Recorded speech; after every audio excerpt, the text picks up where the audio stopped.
अगर आप बहुत जल्दी घबरा जाते हैं ना तो ये रील एंड तक मत देखिएगा। खास करके औरतों को मैं कहूंगा, अगर आप पब्लिक प्लेस में जाके अनईज फील करती हैं कि आप कौन बोल रहा है तो आप ज्यादा डिस्टर्ब होंगे लड़कों से। ये वीडियो पॉसिबली इन मिशिगन के नाम से यूट्यूब पे अपलोडेड है, जिसके अंदर एक बंदी एस्केलेटर के जरिए नीचे मॉल में उतरी होती है अपने दोस्त से मिलने के लिए। दोस्त से मिलने के बाद वो लोग शॉपिंग करने चले जाते हैं, फिर बाद में उनकी जो कन्वर्सेशन होती है वो बड़ी एंटी सोशल रहती है। इस तरह की वीडियो देखिए।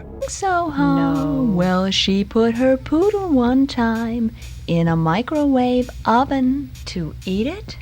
और साथ ही साथ इस वीडियो के अंदर इन्हीं दो औरतों के पीछे एक बड़ा अजीबोगरीब किस्म का बंदा खड़ा होता है, जिसका मुंह खुला हुआ है और वो उनको घूर रहा होता है। उनको पता नहीं होता कि ये बंदा उनको घूर रहा है। इसके बाद इसी वीडियो के अंदर आगे अजीबोगरीब किस्म की क्लिप्स आने लग जाती हैं एंटी सोशलिज्म की। घर टूट रहा है किसी का, आग लग रही है और भी बड़ा कुछ। वीडियो के एंड पे एक फाइनल क्लिप आती है, जिसके अंदर यही बंदी जो मॉल में शॉपिंग कर रही होती है वो लेटी होती है अपने काउच में एट हर होम, और पीछे से अचानक से वही फिगर जो उसका मॉल में पूरा पीछा करते आई थी वो आ जाती है और उसको पता भी नहीं होता। ओवरऑल वीडियो देख के बड़ी अनईजी सी फीलिंग आती है। आपको क्या ख्याल है इसके बारे में, कमेंट में जरूर बताइए।